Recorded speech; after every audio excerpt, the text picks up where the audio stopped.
कहानी शुरू होती है इस रात जब तोपकापी महल की दीवारों के पीछे दो ऐसी ख्वातीन की तकदीर का खेल खेला जा रहा था जिन्होंने अपनी जहानत, हिकमत और चालाकियों से उस्मानी सल्तनत की तारीख बदल दी।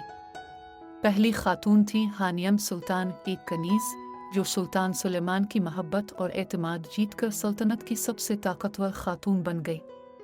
और दूसरी थी कोसिम सुल्तान जो सुल्तान अहमद अव्वल की मलिका बनकर पर्दे के पीछे सल्तनत की खुफिया हुक्मरान बन गई।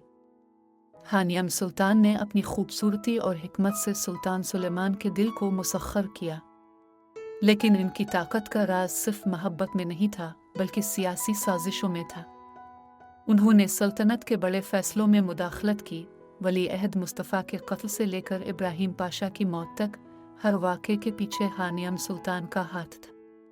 दूसरी तरफ कोसिम सुल्तान की कहानी भी कम हैरान कुन नहीं। अपने शौहर की मौत के बाद कोसिम ने अपनी सियासी चालाकियों से अपने बेटों को तख्त तक पहुंचाया। उन्होंने मुखालिफिन को ख़त्म किया और सल्तनत की हुक्मरानी का रुख अपनी मर्जी के मुताबिक मोड़ा। दोनों ख्वातीन का उरूज उनकी जहानत और हिकमत की कहानी है। हानियम सुल्तान ने सुल्तान सुलेमान को मुतासिर करके अपने बेटों को वली अहद बनाया। कोसिम सुल्तान ने बगावतों को दबाया और अपने बेटे मुराद चहारुम को तख्त पर बिठाया, लेकिन उनका जवाल भी उनकी साजिशों का नतीजा था। हानियम सुल्तान ने इक़्तिदार की खातिर कई बेगुनाहों को कत्ल करवाया, जिसने सल्तनत के अंदर उनके खिलाफ दुश्मनी पैदा की।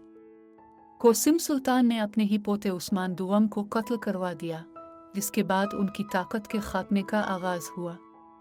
कोसिम सुल्तान और हानियम सुल्तान की कहानी हमें यह सिखाती है कि ताकत के हुसूल की जंग कभी आसान नहीं होती, लेकिन इक़्तिदार की हवस अक्सर इंसान को तबाही के दहाने पर ले आती है।